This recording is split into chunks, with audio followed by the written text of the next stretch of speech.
ആദ്യത്തെ മന്ത്രിസഭയാണ് ഇപ്പോൾ ചേർന്നുകൊണ്ടിരിക്കുന്നത്. ഇനി മന്ത്രിസഭയിലെടുത്ത തീരുമാനങ്ങളുടെ പ്രഖ്യാപനത്തിന് വേണ്ടിയാണ് കേരളം കാതോർക്കുന്നത്. സത്യപ്രതിജ്ഞ കഴിഞ്ഞു. എല്ലാ മന്ത്രിമാരും അവരവരുടെ ഓഫീസിൽ പോയി. നോക്കൂ, വി ഡി സതീഷിൻ്റെ തൊട്ടടുത്ത് പി കെ കുഞ്ഞാലിക്കുട്ടി ഇരിക്കുന്നു. ഇപ്പുറത്ത് ചീഫ് സെക്രട്ടറി മന്ത്രിസഭാ യോഗം ചേരുകയാണ്.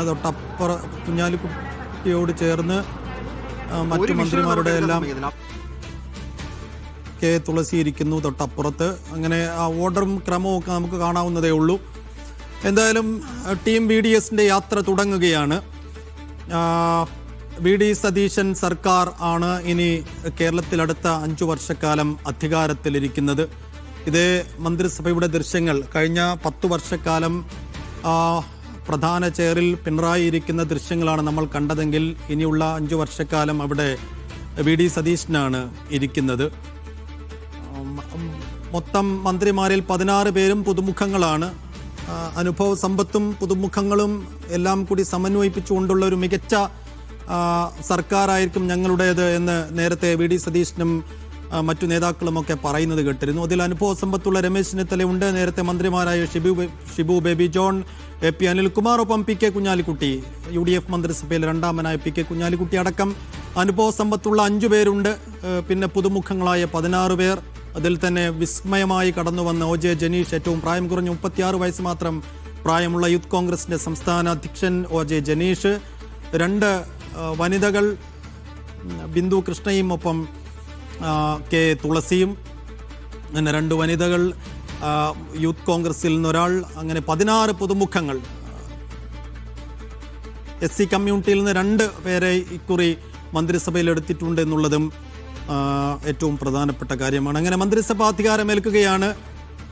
സെയ്ഫ് സൈനുലാബ്ദീൻ തുടരുന്നുണ്ട്. സെയ്ഫ്, ആദ്യത്തെ മന്ത്രിസഭാ യോഗം അവിടെ നടന്നുകൊണ്ടിരിക്കുന്നു. അതിൻ്റെ ദൃശ്യങ്ങളാണ്, ഫയൽ ചെയ്ത് വെക്കേണ്ട ദൃശ്യങ്ങളിലൂടെ തന്നെയാണ് കേരളം കടന്നുപോകുന്നത്. ഇനി ഈ മന്ത്രിസഭാ യോഗത്തിൻ്റെ തീരുമാനങ്ങളുടെ പ്രഖ്യാപനത്തിന് വേണ്ടി കാതോർക്കുകയാണ് കേരളം. നേരത്തെ സെയ്ഫ് സൂചിപ്പിച്ചതുപോലെ തന്നെ ജനങ്ങൾക്ക് പ്രതീക്ഷ നൽകിയ ഒട്ടേറെ വാഗ്ദാനങ്ങൾ, ഉറപ്പുകൾ, അതിലേതൊക്കെ തുടക്കത്തിൽ തന്നെ പാലിക്കുമെന്നുള്ളതാണ് ചോദ്യം. ഒരുപക്ഷെ ഒരു ഹണിമൂൺ ടൈം ഞങ്ങൾക്ക് വേണം, ഒന്ന് തുടങ്ങാൻ സമയം വേണമെന്നൊക്കെ ഒരുപക്ഷെ ഓരോ സർക്കാരുകളും കടന്നു വരുന്ന സമയത്ത് ജനങ്ങൾക്ക് മുന്നിൽ വെക്കാറുള്ള ഒരു അഭ്യർത്ഥനയാണ്. അതിനൊക്കെ അപ്പുറത്തേക്ക് കൊടുത്ത ഗ്യാരണ്ടികളിൽ ഏതെല്ലാം തുടക്കത്തിൽ തന്നെ പാലിക്കുമെന്നുള്ള ചോദ്യമുണ്ടല്ലോ, അതിലേതൊക്കെ സാധ്യതകളുണ്ട്?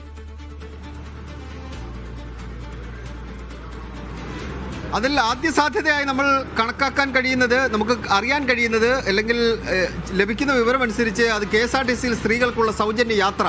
അതാണ് ഏറ്റവും വലിയ പ്രഖ്യാപനങ്ങളിൽ ഒന്നായിട്ട് അവർ കണ്ടിട്ടുള്ളത്. 5 പ്രഖ്യാപനങ്ങളാണ് ഇന്ദിരാഗാന്ധി ഗ്യാരണ്ടിയുടെ ഭാഗമായിട്ടുണ്ടായതല്ലോ സൈഫു. അപ്പോൾ അത് ഈ സ്ത്രീകളുടെ വോട്ട് വലിയ രീതിയിൽ അവർക്ക് അനുകൂലമായി പോൾ ചെയ്യപ്പെട്ടിട്ടുണ്ട്. 53% വോട്ട് സ്ത്രീകൾ, കേരളത്തിലെ വോട്ടർമാരിൽ 53% സ്ത്രീകൾ വോട്ട് ചെയ്തിട്ടുണ്ട്. അതിൽ കൂടുതലും അവർക്ക് അനുകൂലമായി, UDFന് അനുകൂലമായി വോട്ട് ചെയ്തതാണ്. അവരെ പരിഗണിക്കുക എന്നുള്ളതായിരിക്കും ആദ്യം എടുക്കുന്ന തീരുമാനങ്ങളിൽ ഒന്ന് എന്ന് വേണം അനുമാനിക്കാൻ. അങ്ങനെയെങ്കിൽ ഇന്ന് വൈകുന്നേരം മുതലോ അല്ലെങ്കിൽ നാളെ മുതലോ കേരളത്തിൽ സ്ത്രീകൾക്ക് KSRTC ബസ്സിൽ സൗജന്യ യാത്ര നടത്താൻ കഴിയും. ആ തീരുമാനവും ആ ഉത്തരവും ഇന്നത്തെ മന്ത്രിസഭാ യോഗത്തിൻ്റെ നോർത്ത് ബ്ലോക്കിലാണ് ഞാനുള്ളത്. നോർത്ത് ബ്ലോക്കിൻ്റെ 3ാം നിലയിൽ നടക്കുന്ന മന്ത്രിസഭാ യോഗത്തിൻ്റെ തീരുമാനമായിട്ട് പുറത്തു വരും. പിന്നീടുള്ളത് ഉമ്മൻചാണ്ടിയുടെ പേരിൽ 25 ലക്ഷം രൂപയുടെ ഇൻഷുറൻസ് പദ്ധതിയാണ്. അത് ഇപ്പോൾ തന്നെ നടപ്പാക്കുമോ എന്ന കാര്യത്തിൽ ഒരു വ്യക്തത വരേണ്ടിയിരിക്കുന്നു. ബജറ്റ് 5-ാം തീയതിയുണ്ട്. ഇനി ബജറ്റിലാണോ അത് പ്രഖ്യാപിക്കുന്നത് എന്ന കാര്യത്തിലും വ്യക്തത വരണം. പിന്നീടുള്ളത് ക്ഷേമ പെൻഷനാണ് സൈഫു. ക്ഷേമ പെൻഷനെ കുറിച്ച് സൈഫു നമുക്കറിയാം, കഴിഞ്ഞ 10 വർഷക്കാലം UDF കേട്ട ഏറ്റവും വലിയ പഴികളിലൊന്ന് ഉമ്മൻചാണ്ടി സർക്കാരിൻ്റെ കാലത്ത് 18 മാസം ക്ഷേമ പെൻഷൻ മുടങ്ങി, നിങ്ങൾ ക്ഷേമ പെൻഷൻ കൊടുത്തില്ല, ക്ഷേമ പ്രവർത്തനങ്ങളിലല്ല നിങ്ങളുടെ ശ്രദ്ധ എന്നുള്ള വിമർശനങ്ങൾ UDFൻ്റെ നേതാക്കന്മാർക്ക് കേൾക്കേണ്ടി വന്നിരുന്നു. ആ കേൾക്കേണ്ടി വന്നതിൻ്റെ മറുപടി ഇന്നുണ്ടാകുമോ എന്നുള്ളതാണ് മറ്റൊരു ചോദ്യം. അത് വളരെ പ്രധാനപ്പെട്ട ഒരു ചോദ്യമായി തന്നെ നിലനിൽക്കുകയാണ്.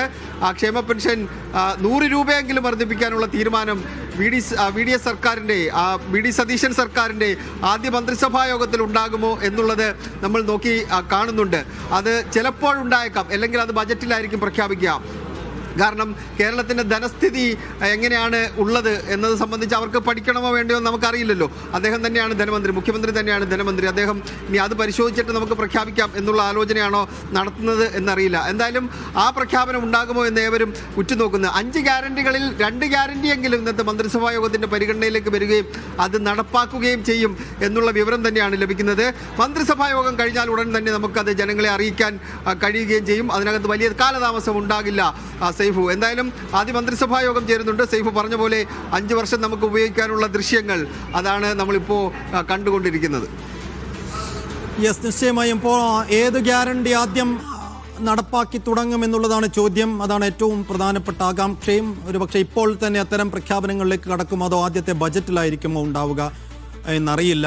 എന്തായാലും ഉമ്മൻചാണ്ടിയുടെ പേരിലുള്ള ആരോഗ്യ ഇൻഷുറൻസ്, ഇന്ദിരാ ഗ്യാരണ്ടികൾ, പ്രത്യേകിച്ചും KSRTC ബസ്സിലെ സ്ത്രീകൾക്കുള്ള സൗജന്യ യാത്രയടക്കം അതിൽ പല സൂചനകൾ കേട്ടിരുന്നു. ഒന്നാമത്തെ കാര്യം, എല്ലാ ബസ്സുകളിലും ഉണ്ടാകുമോ അതോ അതിനുവേണ്ടി മാത്രമായി ഏതെങ്കിലും തരത്തിലുള്ള ബസ് സർവീസുകൾ പുതുതായി തുടങ്ങുമോ എന്ന കാര്യങ്ങളിലൊക്കെ ഇനിയും ഒരു കൃത്യത വരേണ്ടതുണ്ട്. എന്തായാലും ഇലക്ഷൻ ഗ്യാരണ്ടികളായി പ്രകടന പത്രികയിലെ വാഗ്ദാനങ്ങളായി നൽകിയ മുഴുവൻ കാര്യങ്ങളും ഒരുപക്ഷെ ഒന്നൊന്നായി 90% നടപ്പാക്കിയാണ് ഞങ്ങൾ ഇറങ്ങുന്നത് എന്നാണ് കഴിഞ്ഞ കുറി പിണറായി സർക്കാർ പറഞ്ഞിരുന്നത്. എന്നുവെച്ചാൽ പ്രകടന പത്രിക നൽകിയ വാഗ്ദാനങ്ങളിൽ ഭൂരിഭാഗവും നിറവേറ്റിയ 99% നിറവേറ്റിയാണ് ഞങ്ങളുടെ ഭരണകാലം പൂർത്തീകരിക്കുന്നത് എന്ന് അഭിമാനത്തോടെ പറഞ്ഞാണ് കഴിഞ്ഞ സർക്കാർ പുറത്തിറങ്ങിയത്.